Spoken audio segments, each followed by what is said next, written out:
Atualização em imagem vascular, presidente Dr. Nildo Ferreira Feres, moderadores Luiz Carlos Soares Gonçalves e Sérgio Corrêa Alves, coordenadora Camila Beatriz Silva Magalhães. Por favor, à mesa.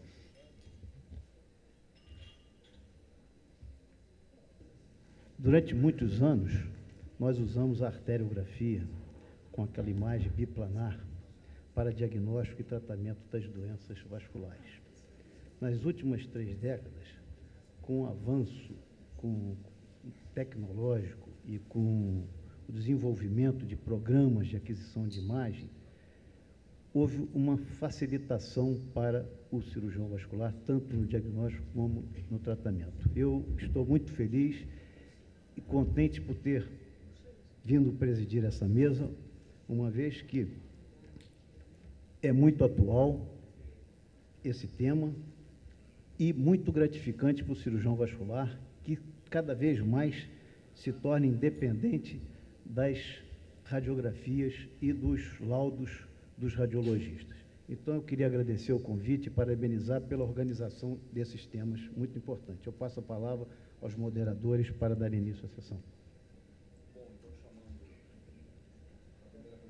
Bom, então, chamando para a primeira apresentação, queria convidar o Dr. Nostradamus Augusto Coelho.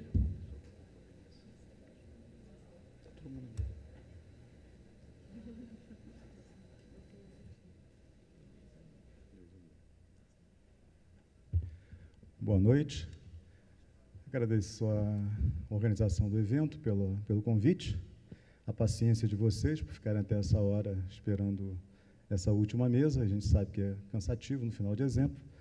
Vamos tentar ser rápido em cima disso. Em 8 minutos, na verdade, 7h44, vamos tentar falar sobre algumas considerações sobre carótidas. Hoje, que critério nós estamos usando na quantificação de estenose carotídea, né? Desde a época que a coisa começou com Stranders, usamos critérios muito semelhantes ainda. O critério de que a estenose, o critério da fluxometria, basicamente, é o critério mais utilizado, que a estenose, quando apresenta uma estenose menor que 50%, nós não valorizamos isso. Quando a estenose está entre 50% e 69%, nós começamos a ficar preocupados com isso. E quando a estenose está acima de 60%, 70%, nós vamos estar conectados com isso. Esse é um critério que os Stranders tinham lançado já na década de 70, esse é um trabalho do Stroke em 1980. E agora?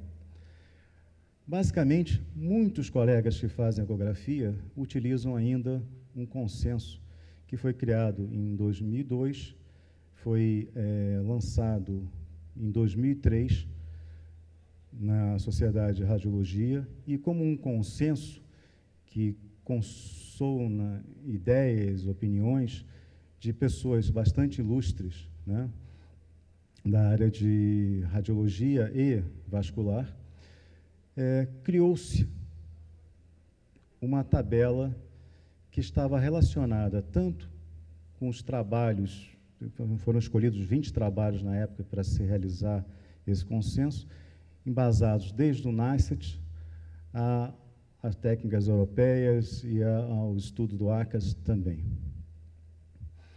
Nesse consenso, percebeu-se que fazia necessário que houvesse uma avaliação do examinador, do equipamento, e que a ultrassonografia não deveria ser embasada apenas nos critérios de fluxometria.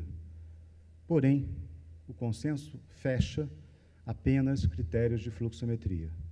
Eu não vou entrar, devido ao tempo curto, nos critérios técnicos da coisa, mas ele reconhece que havia limitações em placas calcificadas, tortuosidade, que havia limitações quanto ao examinador e os protocolos que o próprio laboratório utilizaria.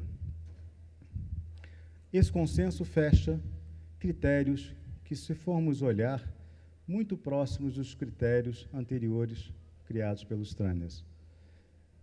Ou seja, critério de estenose, quando é abaixo de 50%, fica dentro de um quadro único.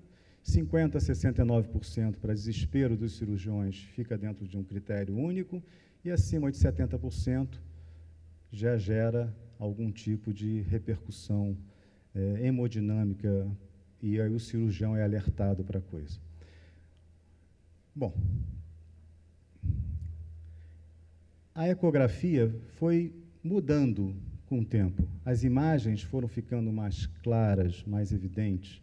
No entanto, nós ficamos ainda atentos à fluxometria apenas. Muitos de nós já mudamos isso e ficamos também atentos às imagens. As imagens têm o seu valor bastante relevante em relação à ecografia. Mesmo quando temos velocidades elevadas, vamos ficar atentos para as zonas estenóticas que se apresentam e qual o grau de repercussão que aquilo gera nesse momento. E aí vem a primeira colocação do repensando. É a posição do corte transverso, que é muito pouco valorizado ainda dentro do nosso meio ecográfico. O quanto o corte transverso, que não é feito por nós, é muito mais bem praticado pelos radiologistas, nas angio-TCs, nas ressonâncias, não tem sido desperdiçado como parâmetro para que nós pudéssemos dar posições mais firmes em relação ao grau de estenose. Hoje, até os coreanos já estão fazendo trabalhos de comparação entre as ressonâncias, tomografias e as medidas de corte transversos em ultrassonografia. Por que nós não? Então, essa é a primeira colocação que o Repensando gera. Vamos pensar um pouquinho mais na possibilidade de usarmos cortes de secções transversas nas quantificações, gerando um resultado mais próximo daquilo que hoje a tomografia nos dá, ou a ressonância gera também para a gente. A segunda colocação do Repensando, dentro desse conceito, seria em relação ao que tipo de valor, de padrão nós vamos usar para fazer a quantificação. Vamos usar um sistema de medição baseado no NICET, ou vamos usar uma secção regional, local? Não temos ainda um consenso sobre isso. Não existe uma diretriz adequada sobre isso ainda. Eu, pessoalmente, gosto muito do corte transverso, daquela região da zona estenótica e da medição. Uso pouco o NICET porque eu acho que não me dá uma evolução de quantificação do grau da estenose. O corte transverso favorece bastante essa quantificação e, se tirarmos um pouquinho o excesso de medição, podemos gerar uma quantificação com margens de 10% de erro para mais ou para menos, que fica bem mais razoável para a avaliação do cirurgião. E a questão é, quanto mais de trabalhos científicos precisamos gerar como referência para serem comparadas com as tomografias, com as arteriografias? Que tal a nossa sociedade começar a valorizar um pouco mais essa parcela, a ecografia vascular, para que possamos aumentar mais essa fileira de ecografia, esse padrão de exames com melhor qualidade, e investindo mais em cima disso? Pouco sabemos do que acontece dentro da ecografia vascular, dentro da SPA-CV. Então, quantos de nós aqui sabemos quando vai ser o próximo Congresso Brasileiro de Ecografia Vascular? Quando vamos votar o próximo congresso, depois de Porto Alegre, de Ecografia Vascular, já que no nosso Congresso Brasileiro não houve votação? Os conceitos de avaliação de corte transverso, ele aumenta um pouco a exposição de erros, né? E também, consequentemente, ficamos mais expostos.